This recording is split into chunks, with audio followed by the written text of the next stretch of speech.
but given the state of our world, this will have to do.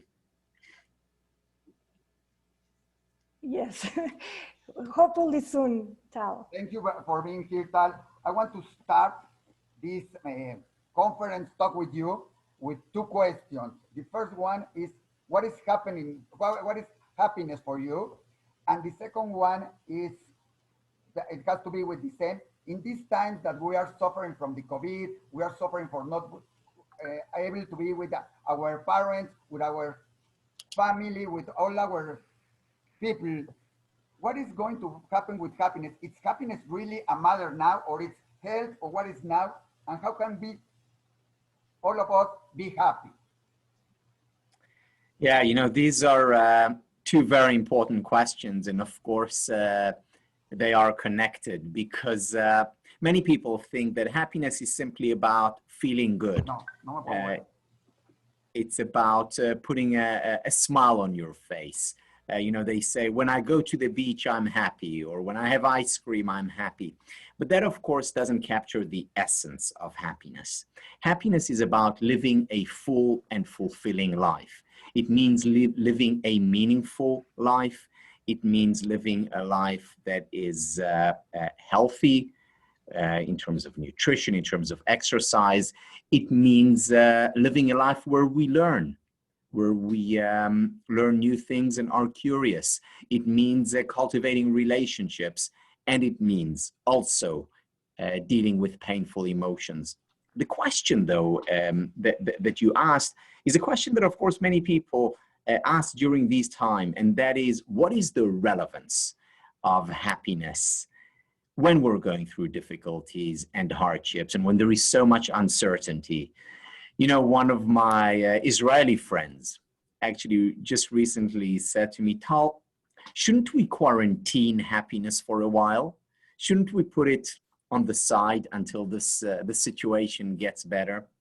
In other words, is it really relevant for what we're going through now? And the answer is an emphatic yes. It is very relevant for what we're going through right now.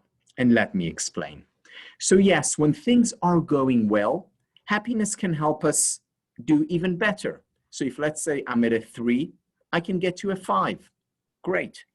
But when things are not going well, when we are in the negative, when we're experiencing anxiety because of the current pandemic, when we are experiencing anxiety because of the economic situation, when we're experiencing frustration because of the uncertainty, what is the relevance of happiness? The relevance of happiness is that it can help us better deal with the hardship.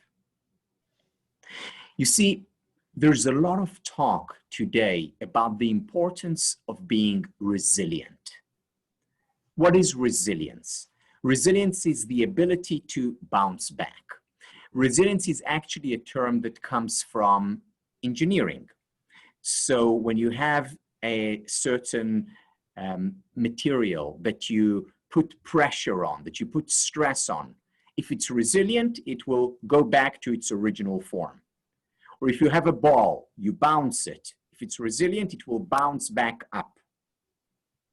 This is resilience. What happiness studies is all about is what I've come to call resilience 2.0, or what Nassim Taleb, who is a Lebanese professor from New York University, calls anti-fragility. What is anti-fragility?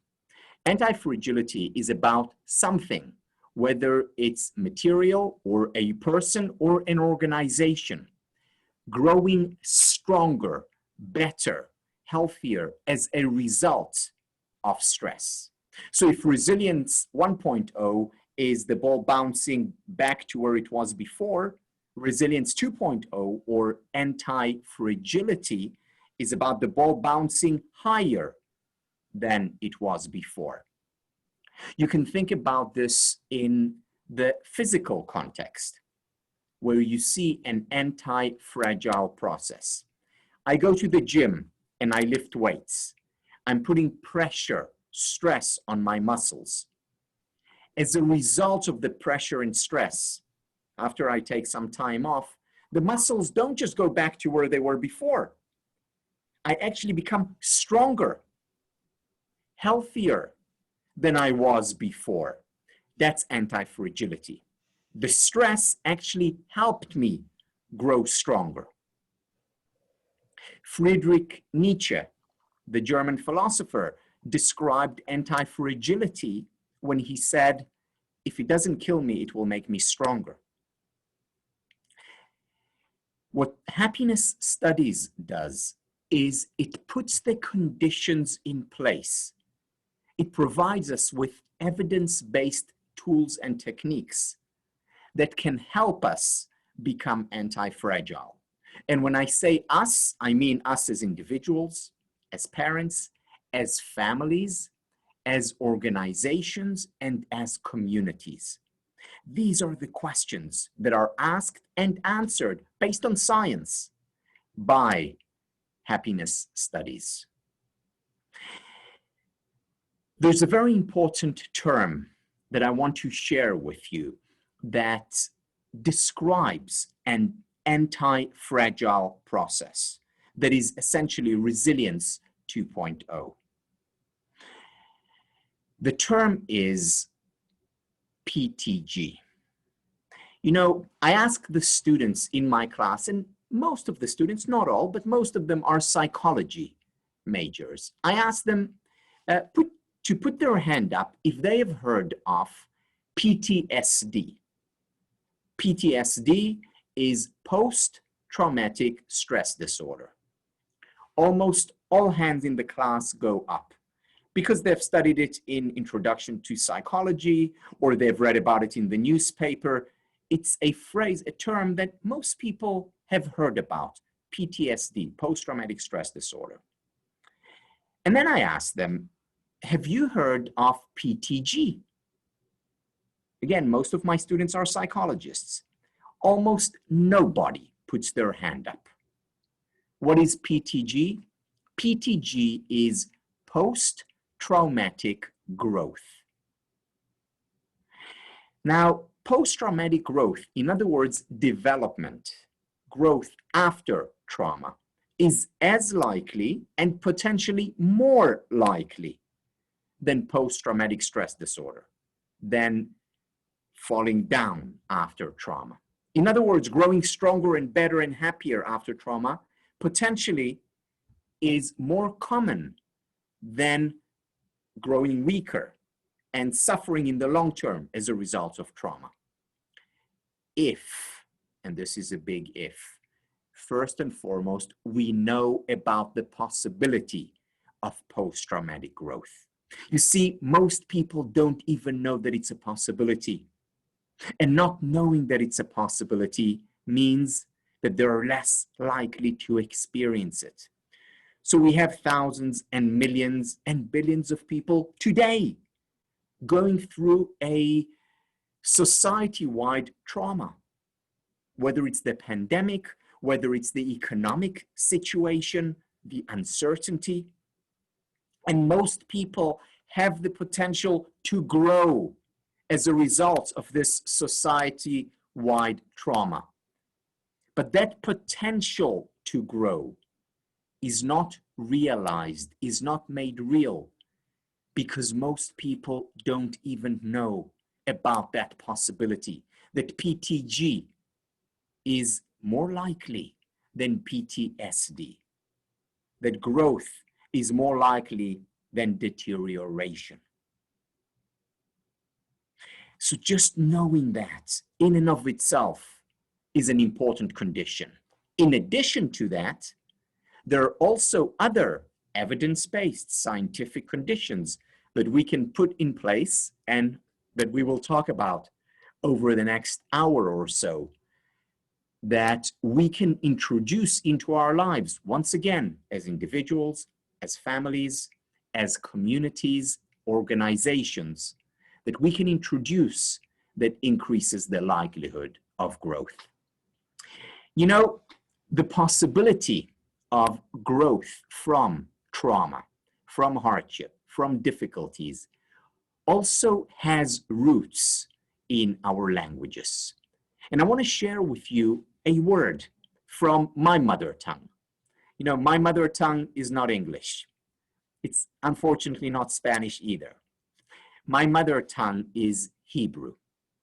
Hebrew is the language of the Bible. Well, a biblical word, an ancient word, is the word for crisis. The word for crisis or for trauma. That word in Hebrew is mashber. Mashber, you would spell it, if you would spell it in Roman letters, M-A-S-H-B-E-R, mashber. So that's crisis. But the word mashber has another meaning. Once again, from the Bible. The meaning of the word mashber is the seat, the chair that a woman sits on when she gives birth. It's the name of the seat that a woman sits on when she gives birth. So in one word, there is crisis, and there is also the origin of life, an opportunity for birth. And this is the essence of most crises. Yes, it's difficult, it's painful, it's hard. There are uncertainties involved in a crisis. And yet there is also an opportunity for birth, for something new, for growing, for developing. And it is the science of happiness that can help us take a mashber, can help us take a crisis, can help us take a trauma, whether it's a personal one or a global societal one. And it can help us grow, learn, develop from it. So I'm very excited to be spending the next hour with you discussing how collectively as well as individually we can grow, learn, and become even a little bit happier as a result of all that we're going through now. Thank you very much, Tal. My name is Emilio Penjos. I'm very proud to interview you and have this talk with you this night. I will want to start with the first question. The human beings are always, or some of us, looking for perfection. Why does perfection make us so unhappy? You know, a few years ago, maybe 15, 20 years ago, a book came out by the name The Secret. And it's been translated into Spanish and Hebrew and dozens of languages. It was a very big bestseller all over the world. And ever since the book came out, people have been asking me, Tal, what is your secret to happiness? And I say to them, come on, I don't have a secret to happiness. You know, I'm an academic. I'm not some new age or a self-help guy. There's no secret to happiness. There are 3 secrets to happiness. And I'm going to share them with you now. Even though I wanted to keep it to the end of the program, I'll share with you at the beginning. Here are the 3 secrets to happiness. The first secret to happiness is reality. The second secret to happiness is reality. Do you want to guess, Emilio, the third secret to happiness? I maybe know it. Reality. So it's very hard to lead a full and fulfilling life, a happy life, if we are detached from reality. When we have the expectation of perfection, the expectation, for example, that we'll always be happy, lead a perfectly happy life, or that we will always be successful, in other words, not fail. When this is our expectation, it's an unreal expectation. Or if my expectation is that my partner and I will live a perfectly happy life, just like the life that they promise us in the movies, that's unrealistic. And when our expectations are unrealistic, when we don't adhere to the secret of happiness, reality, reality, reality, we pay a very high price. We will inevitably be disappointed. So if I wake up in the morning and say to myself, you know, I want to have a perfect day, then as soon as there is a slight deviation from that perfection, as soon as I have maybe an argument with my partner, or something at work doesn't go well, or I try something and I fail, and these are things that happen inevitably in everyone's life. When I have these deviations from the perfect, I will be unhappy. In fact, miserable. So the expectation of perfection in terms of perfectly positive emotions, in terms of the perfect relationship, in terms of the perfect job, in terms of the perfect life, these are prescriptions for disappointment and frustration. In contrast, when we have realistic expectations, when, yes, I do want a happy life, and yet I know that a happy life means experiencing ups and downs. I know that a happy life also includes failure and sadness and disappointment and frustration. When this is my expectation, then I'm ready, then I'm open to experience the full range of human emotions and to live my life to the fullest. Thank you. So arguing in this statement that you say about reality, I remember always when I speak with real estate people that say location, location, location. So here is reality, reality, reality. But thinking about this statement, in Silicon Valley, in the area of Stanford University, there is a quote that says, fail fast, learn faster. Is it a way to find the happiness?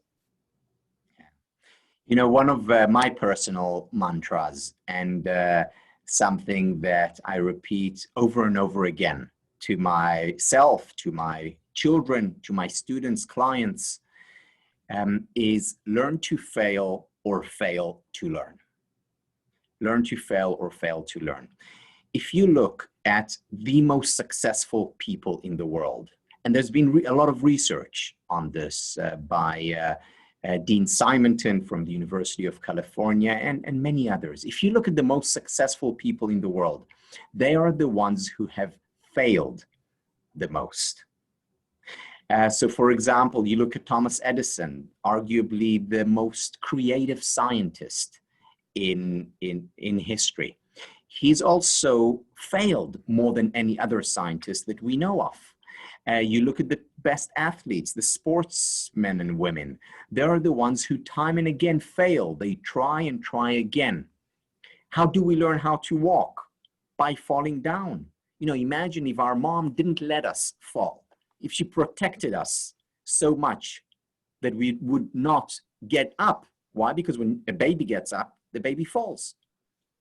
Well, then we wouldn't learn how to walk. It's because we fell down that today we know how to walk. It applies to walking. It applies to learning at work. It applies to innovation. The most successful companies are companies where there is freedom to fail, where there is openness towards failure. It applies to our children. You know, one of the biggest challenges in today's world is that parents try to make it too easy for their children. They help their children too much. Why? Because they can. The thing though is that we're not helping our children when we prevent them from failing, from learning from their failures. Now, this doesn't mean that we should be all hands off. Of course, we should protect them and make sure that they're not in danger. However, short of that, we need to let them fail by themselves, try things, experiment. Maria Montessori, the great educator, once said, we shouldn't do for the child what the child can do for him or herself. In other words, let them struggle, let them fail. That's healthy. So by that way, how do you measure the happiness? You are talking about the many times that you came up again and again and again. this is the KPI that you use for measure the happiness? Yeah, the measurement of happiness is not necessarily the number of failures, but rather how we approach failure. You know, so whenever I start a class on this topic, I say to my students that I have two hopes for them. One is that they fail more, because the more they fail, the more they learn. But the second one is that they learn to embrace failure. Not necessarily love it, because it hurts to fail. However, embrace it in the sense of welcoming it, because it's there to help us, to teach us. Do the optimism people, the people who is always thinking on the good, are happier than the pessimist?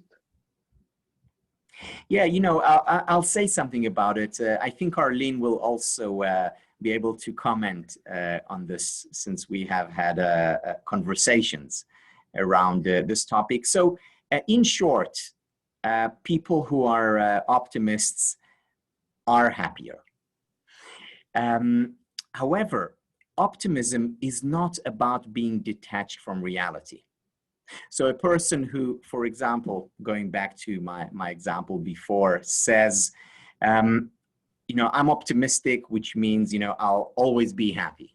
Or, you know, I'm optimistic, therefore I will never fail.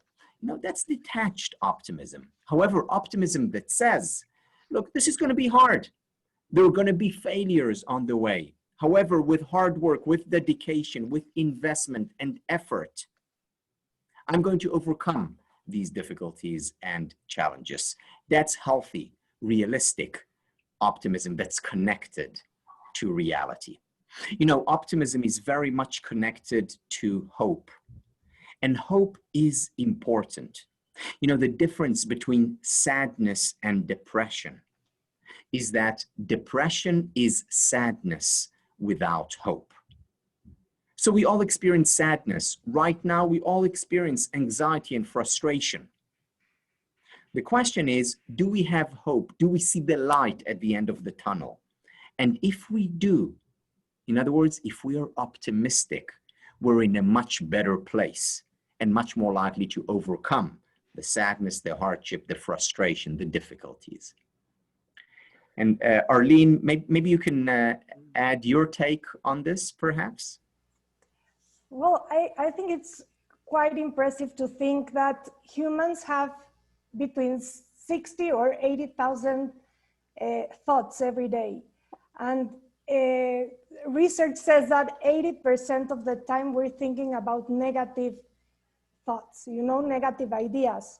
And this is true because, you know, we are wired to be safe and to look out for danger. But then it may become a pattern for us to be focusing only on the negative side of things. And this really complicates our lives a lot because we are not chased by a big tiger every single day. So it is very important to understand that we are not talking about an illusion of optimism or thinking about just, you know, the smiley face or, you know, seeing the world through rose lenses. But we are really talking about using consciously or cultivating a view of the world that is helpful for us, that is able to really help us see through a broader perspective in order to solve the difficulties that we face in life, and also to dream bigger and to, you know, not to let the obstacles that come in the way make us fall, you know, like it is a way of building more persistence and perseverance. And the science says exactly that, Emilio, that optimistic people are those who tend to try harder, to have more perseverance. When they fail, they have a way of interpreting things that makes them grow out of difficulties. And that, I think, is what you are referring to also, Tal, in terms of the anti-fragility, where you are able to understand and reframe hardship in a way that makes you grow. And you know, Arlen, as you're talking, I'm thinking, so during regular times, we have many more pessimistic or negative thoughts. You know, what's the situation right now when we're going through all that we're going through around the world? I mean, it's even worse. Mm-hmm. And, you know, the question is, how do we change the ratio? So how do we bring more optimism to our life? And, you know, there are some relatively straightforward techniques that we can use. The point, though, is to use them. For example, you know, to express gratitude. You know, as the first word that a Jew is asked to say in the morning is the word gratitude. Okay. There is a morning prayer, Modeh Ani, which means grateful I am. And I've always thought about it, you know, as a child when I learned it is, you know, why are they using this weird form of language? I mean, I don't say grateful I am, I say I am grateful. You know, whether I'm speaking Spanish, English, or Hebrew. But the powers that be, the people who put together the prayer, wanted the first word in the morning to be gratitude. Because when we express gratitude, that helps us shift into a more optimistic mindset. So when I express gratitude for waking up in the morning, or for a meal that I had, or for a friend that I'm seeing, or for you know, a flower that's blooming, when I express gratitude, my mindset becomes more positive. I become more optimistic. And if I do that regularly, what I'm doing is I'm shifting that ratio, Arlen, that you were talking about. Now, it's important to do it during regular days. It's even more important to do it during these times. So this is one thing that we can do to become more positive, more optimistic. Another thing that I'm actually a big fan of is distraction. To distract ourselves in a positive way. You know, usually people see distraction as something negative, but it's not necessarily. Because, you know, if I'm constantly bombarded with bad news, why not open the TV and watch a comedy and laugh a little bit, or listen to music if that is my healthy form of distraction. So having these distractions at times is important so that our mind is sprinkled with more positivity, with more optimism, in other words. Let's talk about the same issue, the optimism and the positive thing, but in the side of the science. I am a big fan of Daniel Kahneman and Tversky, and also Richard Toller, and they won the Nobel Prize talking about that and challenging the economists about the optimism. How do you challenge the new economy that is coming with the issues of positivity and happiness? So the question is, how do I challenge their theory with the things that we are living now with the COVID and the happiness? I'm not clear, Emilio, on the question. Challenge what theory of the economists? Of Thaler and Kahneman, or? The theory that they have that the people are mostly optimism more than pessimism. Good. And in the way that we're living now in this situation of the COVID. Yes. No, that's a very important question. And it's important to make this distinction. So, you know, people are optimistic about the fact that, you know, I'm not going to get sick, so I don't need to wear a mask, you know, or nothing's going to happen to me. And that's not optimism, that's detached optimism. What we're talking about here, again, is connection to reality. The biggest finding of the behavioral economists is that we're very bad statisticians, that we're not, in other words, rational. Because if we were adhering to statistics, we would have been rational. And And what, again, the science of happiness says is that to fulfill our happiness as much as possible, we do need rationality. We do need to be connected to reality. So that's in the realm of statistics. This is different from the realm where we are pessimistic, which is having negative thoughts around, you know, the world is a bad place, or you know, I'm never going to you know, if I lost my job and the economy is turned down, I'm never going to find a job again. So it's when it comes to negative thoughts that we're pessimists. But when it comes to, for example, health issues, or, you know, putting on the mask, many people are unrealistic about it, and in a sense, in that respect, overly optimistic. Thinking about the lessons that you're giving on Harvard, I believe that when you start giving the lessons there, it wasn't easier to find out that people want to study happiness. If you go to the university, maybe you think about mathematics, statistics, biology, physics.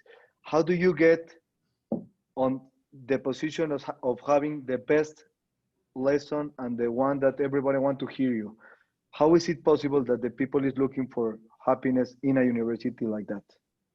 Yeah, you know, when my class started, it was very small. I had 8 students, out of which 2 dropped out, so a total of 6 students. The following year, it was a bit bigger than that, and then it grew to be the biggest class at the university. And the reason was the following. So at the end of each class, students evaluate a class. And they evaluated my class, and, you know, they evaluate the instructor, and they evaluate the content, and they evaluate the, you know, the difficulty, and, you know, everything about it on a scale of 1 to 5. And the class did well, but there are many classes that do well. But at the end of the questionnaire, there is an open space where they're asked, do you have anything to add? And without being prompted to do it, a very large number of students wrote, this class changed my life. Oh. And because of that, they reported this in the course evaluation guide. Because of that, the following year, the course became the biggest at the university. Now, this didn't surprise me, because when I put together this class, it was my explicit concern. How do I create a class that I would have wanted to take when I was an undergraduate at Harvard? Because when I was an undergraduate, I wasn't happy. I seemingly had everything that one could wish for. You know, I was a good student, I was a good athlete, I had friends. Seemingly nothing was missing, and yet I was miserable. And I didn't know why at that time. It was only later that I figured that out, when I studied positive psychology, the science of happiness. So what I did there, I put together a class that I thought would have helped me as an undergraduate, that will help those students who were 18, 19, 20 years old and struggling and not understanding why they were struggling. You see, the whole purpose of the science of happiness, the whole purpose of the work that Arlen and I do in our certificate in happiness studies is to help people become happier. It's not just to share a theory with the theory of happiness with people. It's not just to talk about interesting research. Yes, it's that too. But it's first and foremost to provide people tools and techniques.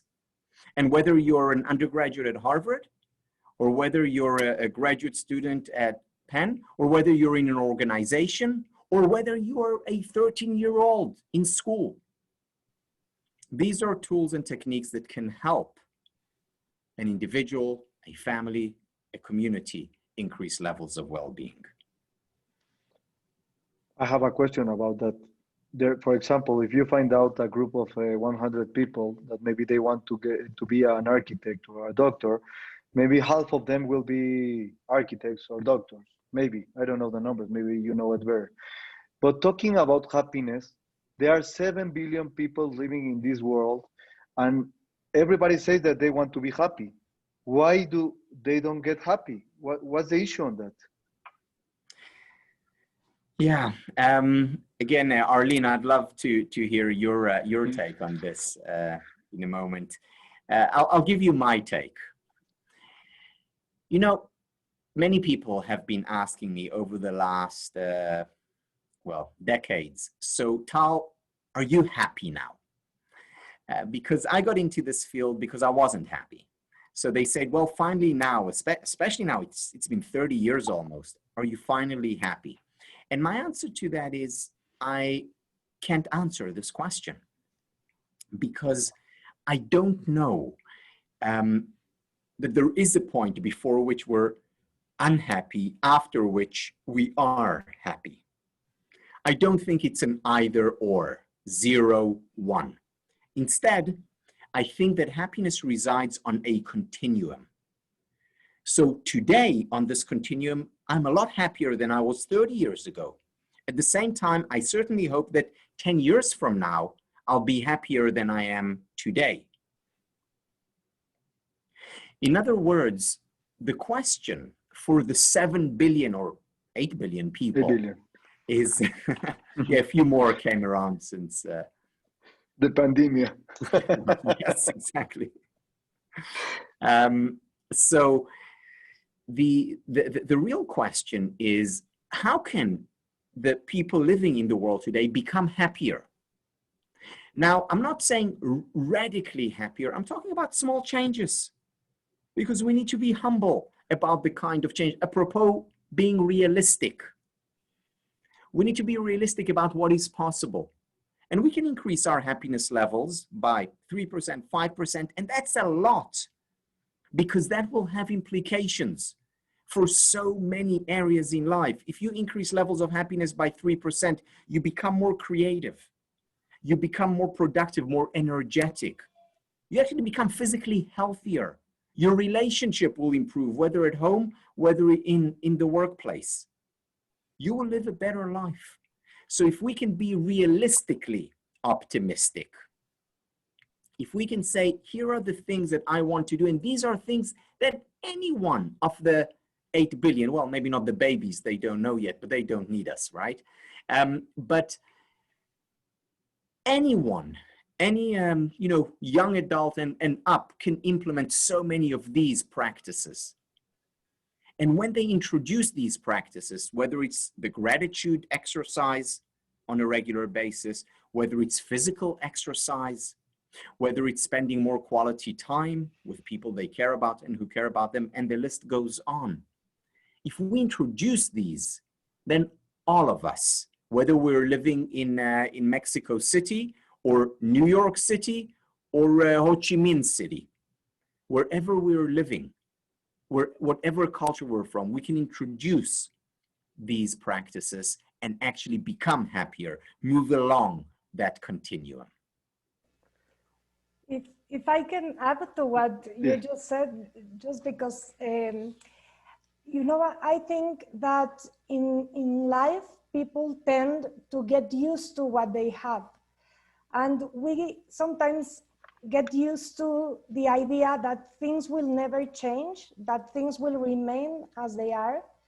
And oftentimes also we are taught to focus on the external, like on what the mass media portrays, all of those messages that say, go get these new shoes, go get this new career, study something new, and you will eventually be happy. And we lose our contact with our own selves. And one of the things that we are bombarded with a lot of philosophies and beliefs that suffering is like the constant, it's constant in life, which is partly true, but in a way where sometimes we lose the power to really become agents of change in our own lives. And I believe something that has proven to be very powerful within positive psychology and the science of happiness is the idea of self-efficacy, which is the belief that you can actually do something to change your life and to change your surroundings. So cultivating that idea and putting it into action, I think really can contribute to lifting the levels of well-being, not only for ourselves, but also for those who struggle the most. And the individualistic society, we have moved away from a culture that is focused on, on community, to becoming more individualistic. And that has also been a real burden for people because it isolates us, and we are social beings. So the more we concentrate on, giving ourselves more and more and achieving more and more on an individual basis, isolates us. And we need to come back to the idea that giving and living in community and helping each other, it's good for everybody. And that, I think, it's a formula to increase happiness in the world. Yes. As we're in the umbrella of the Jewish community talk, Tal, maybe it's important to talk about living in the community and what is to give. What is the job that we make every time to give, and how is that come back to us in a better way for make us happier? Yeah, let me start by sharing one of my all-time favorite studies in psychology that talks to the idea of giving. So this was conducted, it's a joint study by Harvard Business School and the University of British Columbia. And what they did was they brought a group of people into the lab and they measured their levels of happiness. And we know how to measure levels of happiness. We do it through questionnaires, we do it through brain scans, we do it through physiological measures. So they measure their levels of happiness, and then they give them a nice sum of money. And they tell them, with that money, go and buy yourself something. So they take the money and they buy themselves a gadget, or they buy themselves shoes or whatever. And then they go back to the lab after the shopping and they measure their levels of happiness again.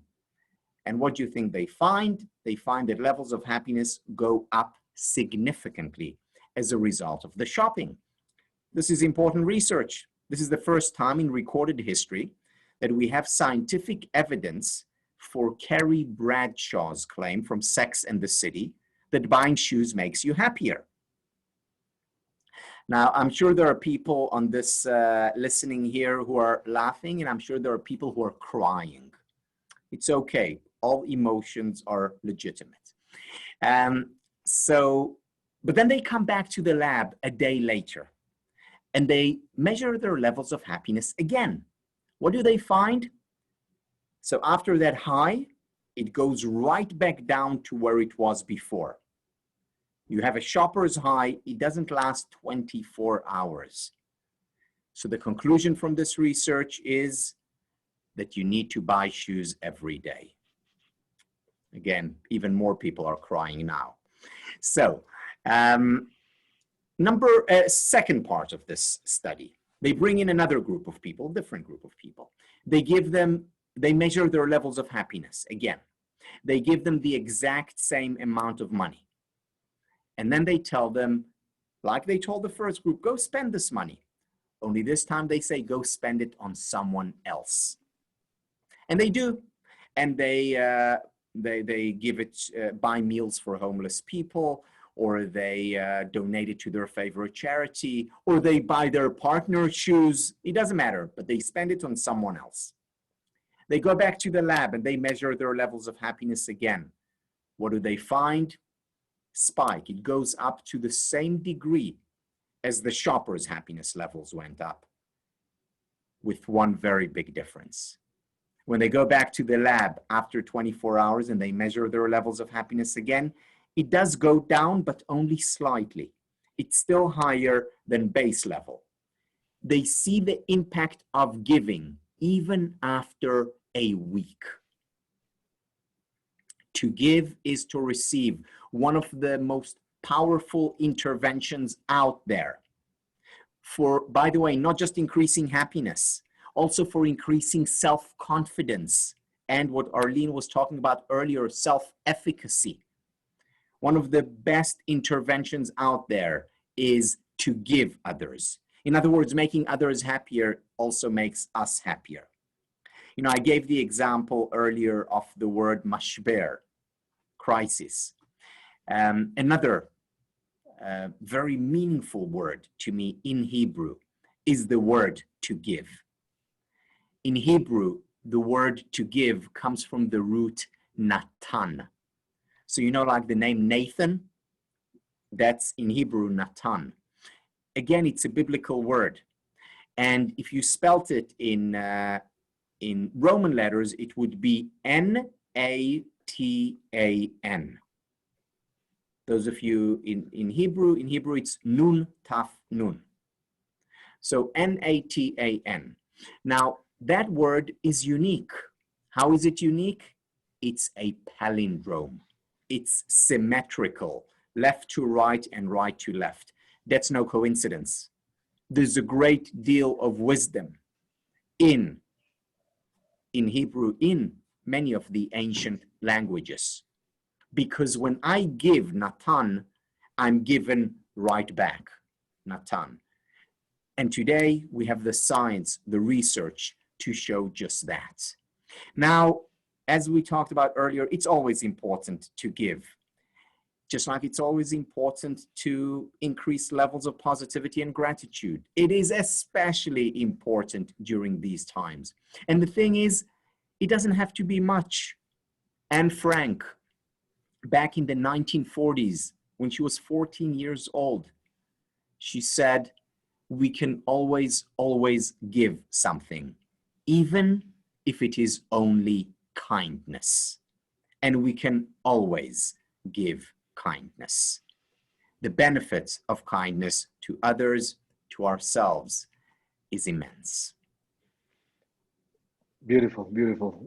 Tal, if we take that point, and I know that Arlen is gonna like very much what I'm gonna say. So we have the objective of change the world. Do we have to make tikkun olam for making a better world for everybody? Is this a way to find happiness?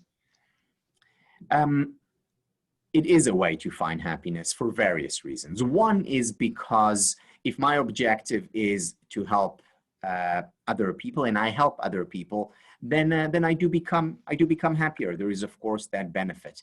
There is, though, another important point here. You see, we're all tied together in a web of empathy. And when I see others suffering, I'm compelled by my nature to help others, by my moral sense to help others. I will not be able to live a full and fulfilling life if I know that there is something that I can do and I avoid it. So there is the actual pleasure and joy of giving. And there is also the strong emotion that compels me to give, without which I will be paying a price because of the interconnectedness of our nature. Arlen, I want to add your comments on that, because I know that you make a beautiful experiment on Mexico on the way of giving in the communities. Can you add something to what Tal says, please? Well, yes, thank you. First of all, I have to say that focusing on others is the most powerful tool to get you out of a depression. It really shifts your focus from yourself to the outside world, and it provides you with perspective. And my experience has been that sometimes a lot of individuals feel we are too little, or we are too fragile, or we are not enough to change the world or to repair the world. And my practical experience has been that there is like a ripple effect and there is echo. As soon as you have the clarity and the intention to do something for the better of society or the better of other people, a lot of people start uniting with you to make things happen. And that was the case with the story I told you about the 1 kilometer of blankets that we did several years ago, that started with a very small vision that I shared, or my mother actually shared with me. And then suddenly, after going to a small community and giving 200 blankets to people, this idea came about, and 4 years later, we were able to gather 26,000 blankets and to have, 30 schools and businesses participating in this campaign. So, we often think that the institutions are made and people with power are the ones that can actually conduct or make some progress in the world. But we should not underestimate the power each of us has in making that reality come true. So this is the passion. I think one of the most important necessities people have is to feel valued and to add value, as Pilatowski said. And really, this is the key to transformation from the inside out. I think that you want to add something, no? Tell about that. Oh, very much, yes. So, Arlen, I'm very glad you brought this point up, because so many people feel powerless in the face of what is going on now, or just generally in life, where they feel helpless. What can I do, one person? So I think the best advice that I received about this is from a book from our tradition, Pirkei Avot, tradition, or the chapters of the fathers. And in the chapter of the fathers in book 2, there is a beautiful phrase there that says that it is not upon you to finish the task. In other words, you don't have to finish it all. You don't have to do it all. But then the sentence continues after it says, it's not upon you to finish the task, but neither are you free to absolve yourself from it. You're not free to reject it and not do anything about it, in other words. So don't worry about finishing it all. But at the same time, you have to start doing it. You have to do the work. And it's a very good balance here between, on the one hand, doing something, but on the other hand, being realistic about what is possible, what is attainable. We don't need to do it all, and yet we need to do it. And can I say something that you just reminded me of? But William James, like the father of psychology, he talked about a term called betterism, which is like making the world better. And he said, in contrast to optimism, which happens in the mind, which is like a cognitive endeavor, betterism, is in the hands of every one of us. It lies in taking action, which is exactly what you're just saying. So if we want to make a better world, we of course have to wish it and see it and imagine it, but we need to take action. Without action, the world is not going to change.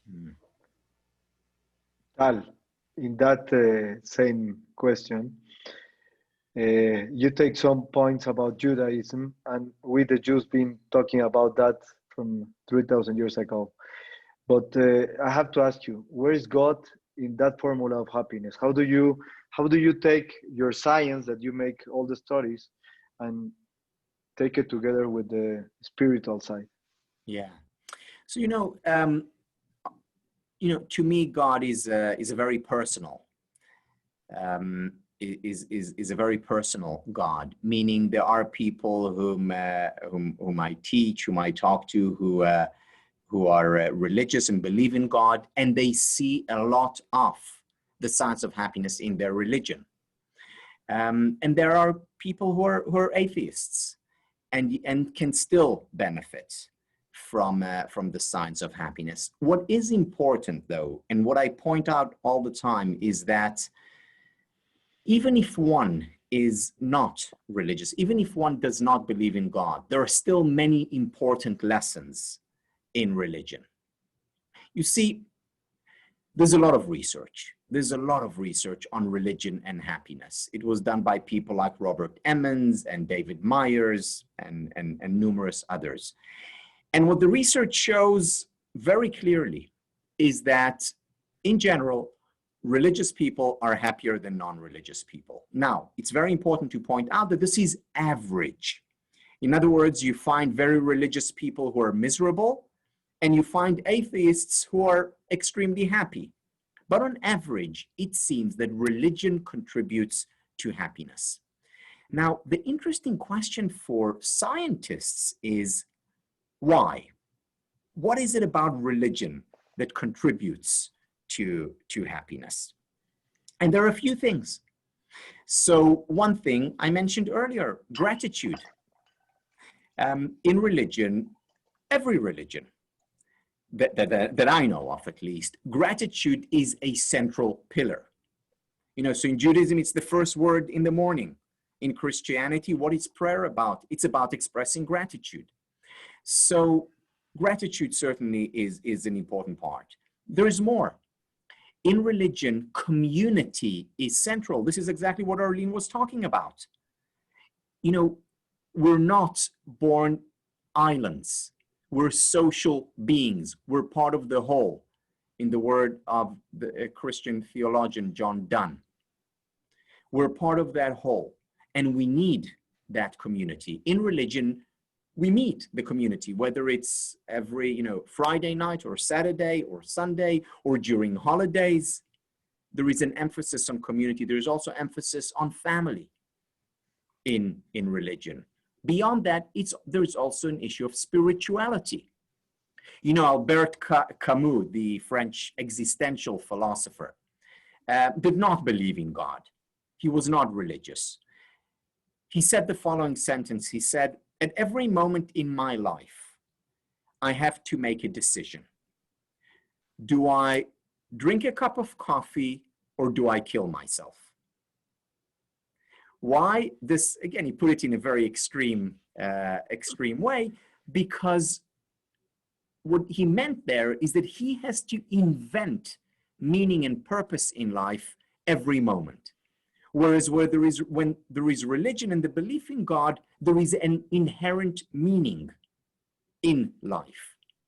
So religion, of course, presents it to you, makes it easier, but that doesn't mean that an atheist, a person who doesn't believe in God, cannot find meaning. For example, in giving, in helping others, in being a good person, in learning.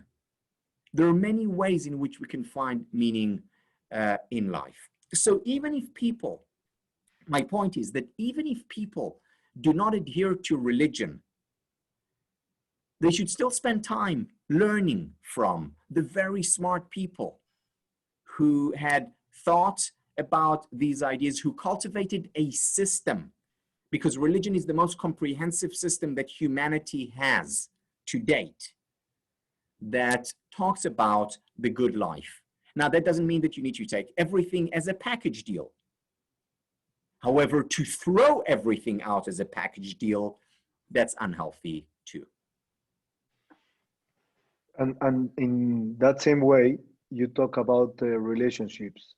And in the Torah, in the Bible, it says that God give us a ezer kenegdo, a help against us with the woman, with the wife. What is it about? What is it about to have a feedback? If we can think about that. Yeah, so let me start fast forward a few thousand years after the Torah, the Bible, was written, to an North American philosopher, Ralph Waldo Emerson. Ralph Waldo Emerson wrote an essay, beautiful essay, on friendship. And in the essay, he wrote the following. He said, "In a friend, I'm not looking for a mush of concessions. In other words, I'm not looking for a person who will agree with everything that I say. Rather, in a friend, I'm looking for a beautiful enemy. A beautiful enemy. A person who will challenge me and help me on my journey to the truth. Now, this idea of a beautiful enemy is extremely important because think about it. You don't want a yes man or a yes woman as a friend, a person who will just agree with everything that you say. You want someone that if they think that you're wrong or should be doing something differently, they will tell you because that's how they will help you. So this idea of a beautiful enemy, which was presented in the 19th century by Ralph Waldo Emerson, actually has its roots in the book of Genesis. The phrase ezer kenegdo means help as opposition. And many people have struggled with this phrase because you look at the phrase and what? I want opposition? No, I want someone who will agree with me. But the question is, really? Is that what you want? Do you want someone to help you grow and learn? Then sometimes that person will oppose you and that person will challenge you. And this is the ideal relationship, the ideal romantic relationship, as well as the ideal friendship, as well as the ideal relationship in the workplace. Because in the workplace, you don't want yes men and yes women. That's not how you create. That's not how innovation takes place. You know, many people ask, you know, why is Israel the startup nation? Why is Israel such a small country? Why is there so much innovation there? More per capita, more than any other country in the world, by far. One of the main reasons is because of this culture of help as opposition, of ezer kenegdo, of beautiful enemies. Because in Israel, part of the culture is that an employee who just started in the work, and he may just be, 23 years old, will challenge the boss who's been there for 30 years and in his 50s. This is part of the culture, and this part of the culture is extremely helpful for coming up with new ideas, for development, for growing. This is one of the conditions that lead to anti-fragility, this openness to disagreement, this openness to challenges. It leads to growth in the relationship at home with a romantic partner. It leads to growth in the organization when a team works together to solve a problem. Before we go to the questions that the people have and maybe want to be asked by Isaac Ajzen, I want to ask you the last thing in this conversation, that it's been a great pleasure to talk with you. Give me your advice. How do we learn to be happy? What's the point that we have to have as crucial points in our agenda to be living happy ever after, if you want to say it like that? Okay, I don't know about the ever after, but I'll give you just in this life. I don't know what's going to happen later, and I'm not eager to find out anytime soon. And Arlen, if you can add, one or two of your own, that would be great too. So let me share the most important thing, the number one predictor of happiness. It's quality time we spend with people we care about and who care about us. Relationships. Now, this is easier said than done, especially today, when we are, some of us are quarantined, social distancing. I've never in my life been away from my parents for as long as I have been now. That's hard. I haven't seen many of my friends that I usually see regularly for months. What do you do in this situation? Because normally I would say, get together with friends, spend time, have meals together, celebrate the holidays, celebrate every day. Today, it's not possible. What do you do? So instead of thinking about real versus virtual relationships, I urge people to think about superficial versus deep relationships. Because, you know, I can have a relationship, you know, a WhatsApp relationship. So how are you? WhatsApp, you know, send a few emojis and LOL. Or I can call up someone and really talk to them for an hour, or go on Zoom and really interact with them, or, you know, have lunch with my parents and my children, their grandchildren, and really spend quality time. It's not ideal. I wish we could be together and hug each other. Not perfect, but it's a lot better than superficial interactions. So focusing on deep relationships now.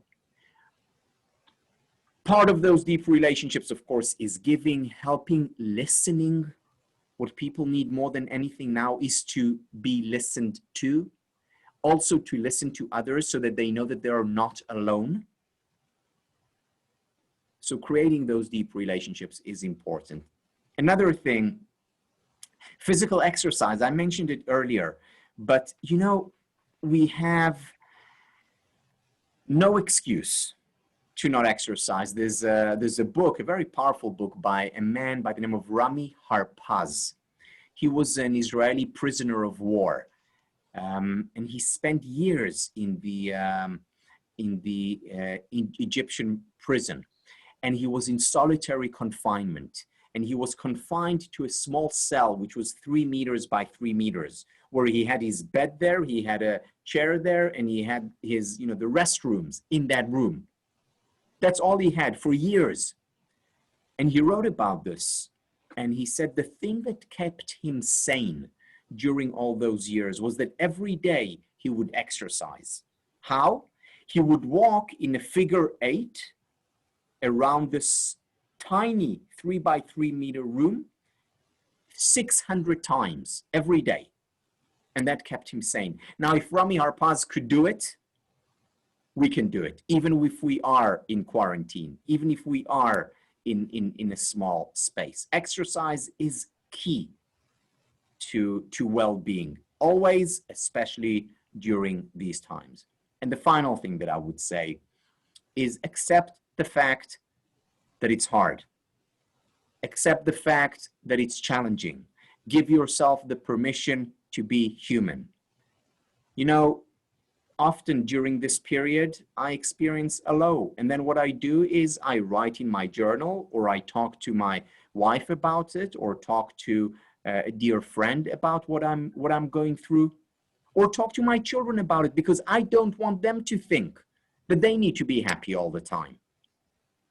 So going through difficulties and hardships, it's natural, certainly natural during the times that we're going through right now. It's okay not to be okay. Arlen, your advice that you can give to everybody about happiness, that it's a must to do it. Well, I believe we talked about gratitude, which is extremely important, and it means also really cultivating an eye for the good that is happening in the midst of suffering, in the midst of so much uncertainty. So even enjoying a cup of coffee, even enjoying or looking out and training our brain to be able to open up to really sense what's good in the world, you know, a blue sky, some birds, something that is good, even if we have company when we lose someone we love, that company is something that we need to be able to be grateful for. And I think another very important thing is to try to understand and reframe what our role is in terms of the meaning that we get out of the things we do. Like, how do you interpret your job? How do you interpret cooking? How do you interpret being now a teacher of your children at home while you have to do everything else? So if you are able to interpret those things in a way that really enhance your existence, because you're doing it to cultivate a new life, you know, to make your child have a better life, if you are able to see your job not only as a way of getting money, but to really understand it as a way, you know, to serve others, that can also enhance your happiness levels quite a lot. Thank you very much, Arlen. And for the final part, I want to thank you, both of you. And I will give the micro to Isaac, that is going to participate all the audience with the questions that they have. We received many questions. We're going to try to give the best ones because some of them were answered during the conversation. So Isaac, please, thank you very much. Tal, Arlen, thank you very much for this part. Tal, you say that gratitude is very important. So I want to thank, before everything, I want to thank Emilio that had to make a very big decision today to be with you. And in this way, I'm going to send a congratulations, mazel tov, for her daughter. Thank you. Second, I want to thank Marta Flisser, Manuel Flisser, and Daniel that are making the traduction. And thanks to them. I want to thank also Alicia Hope. I want to thank Chakra, Alberto Chakra, that is doing a very good job with this production, and all the communities for doing this possible. And of course, to Arlen and to Tal for being here with us. So the first question is, Tal, that it has been many times repeated here. Happiness, you said, it depends of us, of everybody. It doesn't depend around the people. But what happens when the circumstances doesn't help you? If there is, I don't know, you get a bad situation, you got somebody ill, you are sick. What happens with that? It doesn't depend on you, that, how to be happy with that. Yeah.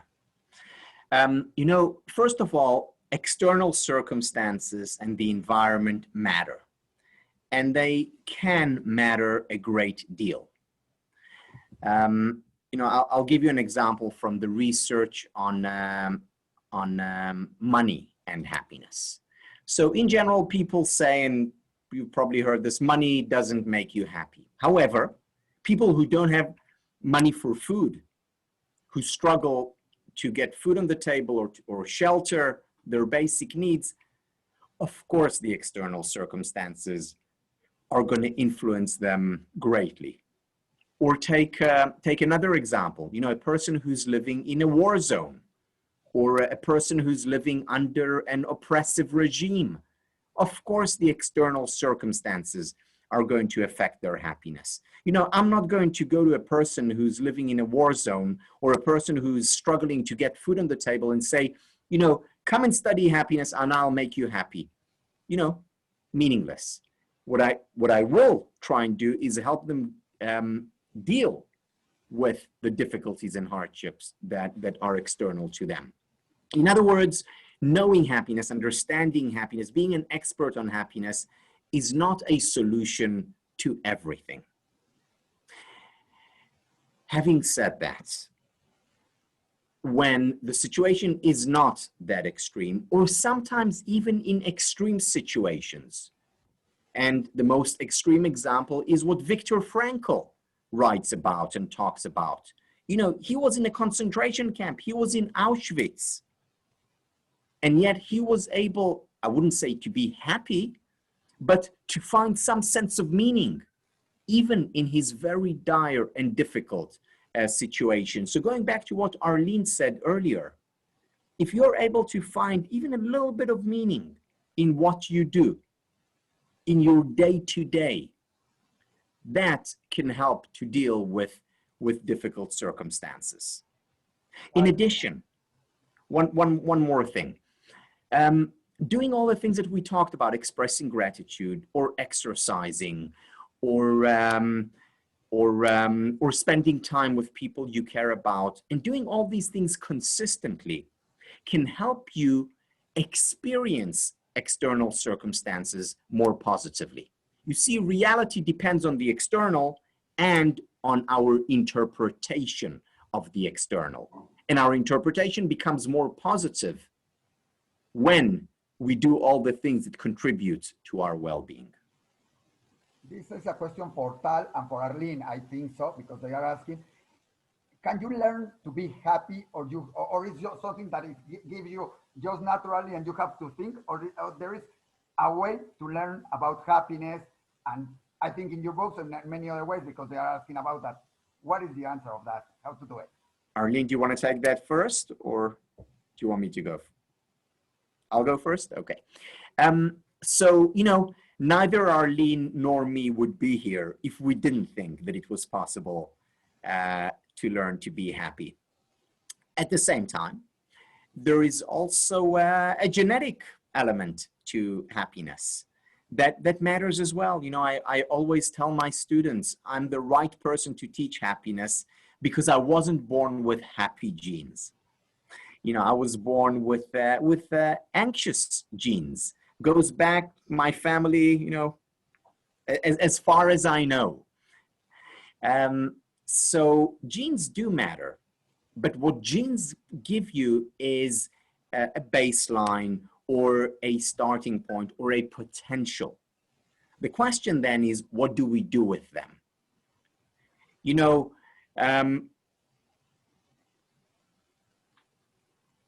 Michael Jordan was given very good genes for basketball, but had he not practiced harder than everyone else, he wouldn't have become Michael Jordan, or the one that we know as Michael Jordan. Same for any athlete or musician or person who is happy. Now, even a person who doesn't have great genes can still improve a lot as a basketball player or as a football player or as a musician. The same with happiness. Yes, there are genes and predispositions, and some people are luckier than others when it comes to that. At the same time, we can do a lot if we put in the work. There is no way around it. We need to put in the work, invest in our relationships, invest in gratitude, exercise on a regular basis, and on and on.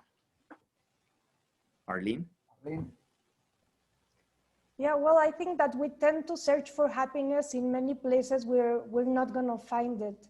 And sometimes we need to really understand what can really help me gain access to a long-lasting happiness. And that doesn't mean that I'm going to be happily ever after.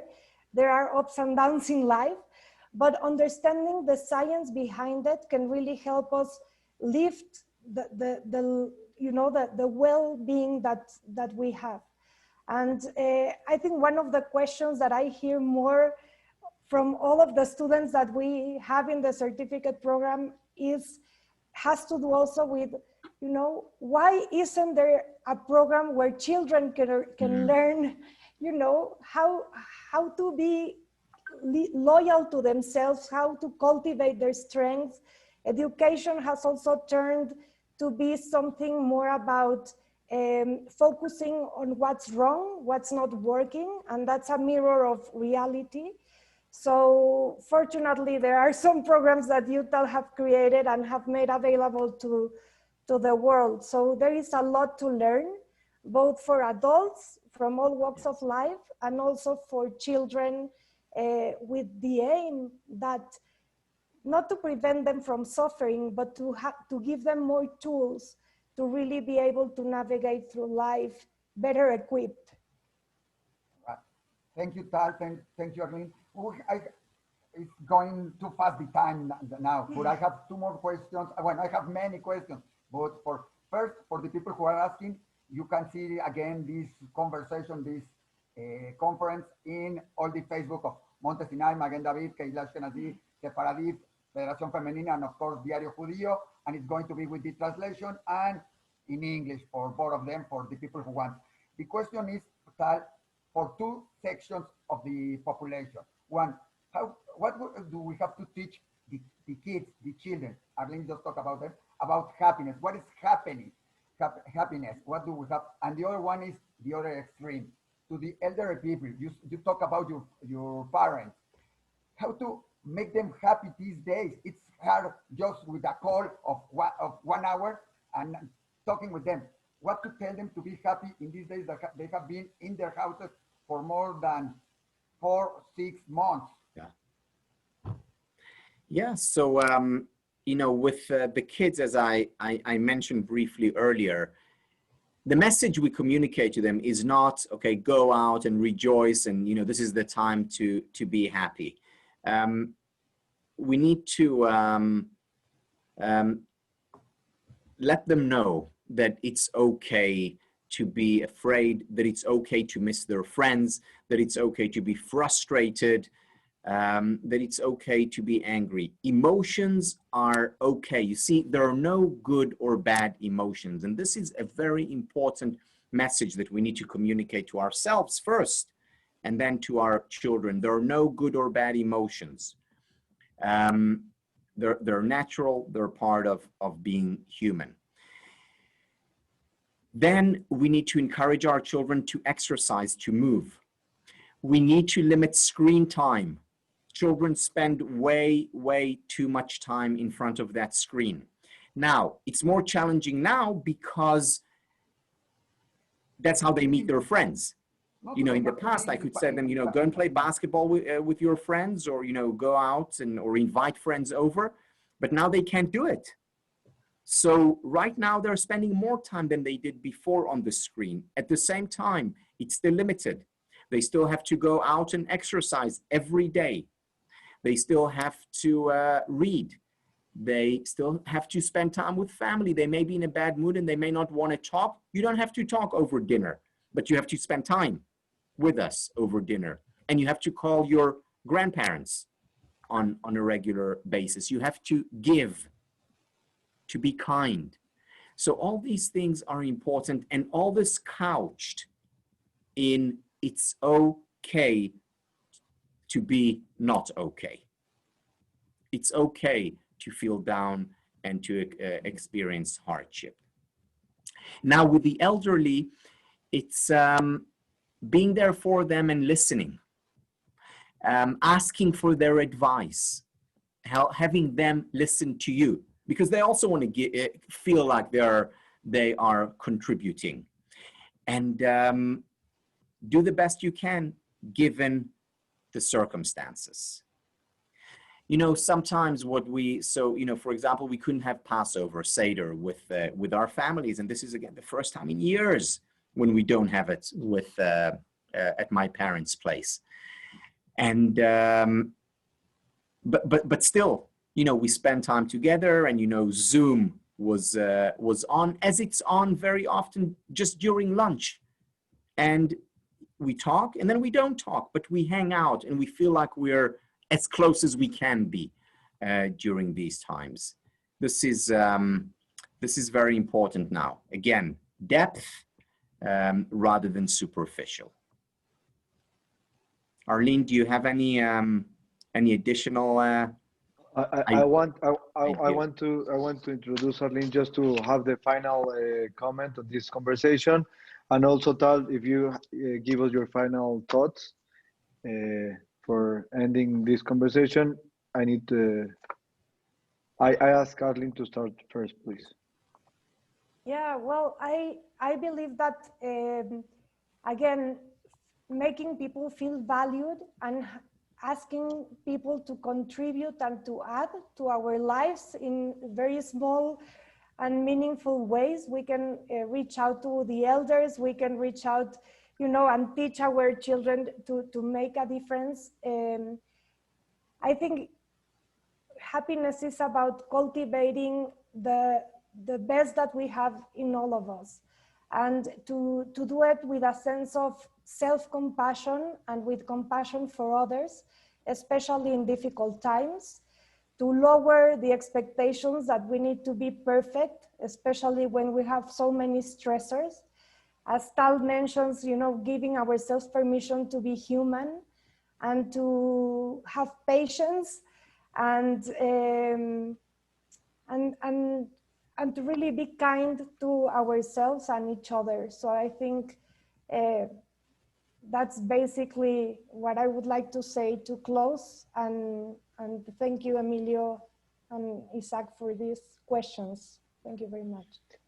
My dear Tal, I have to tell you, you make me so happy because I wish many years ago to have this conversation so personal, so close, and ask all about happiness that I wish. So today I am a very happy person, and I want to give you number one. Thank you very much. Toda Rabba. Hope to see you here soon, and asking you to finish with a great and inspiring thought that I know you know it. You know how to do it. No So, pressure, right? No pressure. no pressure, but I know that you know it, and really, really, I'm very grateful for that. And Toda Rabba. Toda lecha, and I'm very grateful for this opportunity. You know, this is what gives me meaning in life. So thank you. And I'd like to end with a very general point about happiness, because one of the challenges that people have about happiness is they would say something like, you know, pursuing happiness, especially during these times, isn't that a little bit selfish?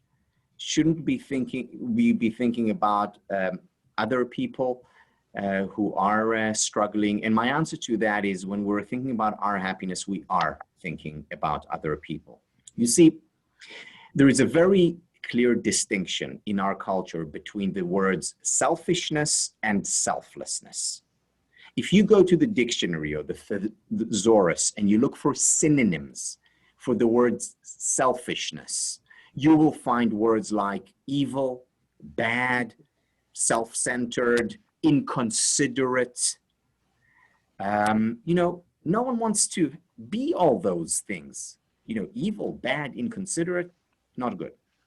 If you look at the word selfless, what you find is considerate, nice, generous, kind, moral, ethical. So there is a very clear distinction between selfishness and selflessness. And the problem is that when I pursue my happiness, this is a selfish pursuit because I'm thinking about my own happiness. So it's very important to explain what this means and what it entails. This distinction is a distinction that was created by modern philosophy, and it's an unhealthy distinction between selfishness and selflessness, between egoism and altruism, because actually these two need to go hand in hand, because we know that when we pursue our happiness, and Arlen talked about it earlier, when we pursue our own happiness, we actually become more generous and kinder. And when we help others, when we are kind and generous, we actually become happier. Natan, it's a two-way process.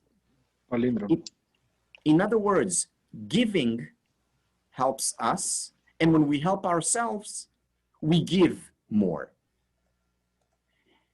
So rather than talking about selfish and selfless, we need to talk about self-full. A self-full person is a person who's concerned about their own happiness and is concerned about the happiness of others. Rabbi Hillel, thousands of years ago, talked about this idea. He said, if I'm not for myself, who will be for me? In other words, he's saying, you know, be for yourself, help yourself, be selfish in that respect. Again, if I'm not for myself, who will be for me? And then he continues, but if I'm only for myself, who am I? In other words, if I'm only thinking about my happiness, I'm nothing. So I need to think about other people. In that, he's talking about the self-full individual, thinking about his or her own happiness and thinking about the well-being of others. And then after he says, if I'm not for myself, who will be for me? And if I'm only for myself, who am I? He ends by saying, and if not now, then when? And this is the message that I hope you will take home with you. Now, don't even wait till tomorrow. Right now, give yourself the permission to be human. It's okay not to be okay. Right now, listen and give kindness, generosity to other people. Start exercising. Doesn't have to be tonight. But tomorrow, express gratitude on a regular basis. Do it now so that you increase your own happiness, so that you have more to give to increase others' happiness. Thank you very much. Isaac, close please the conversation. Thank you. Tal, Arlen, thank you very much. I want to tell, I will say it in Spanish for the people that are not understanding. Los que quieran saber más acerca de los programas, los pueden ver en la página de IBI, www.ibi.mx,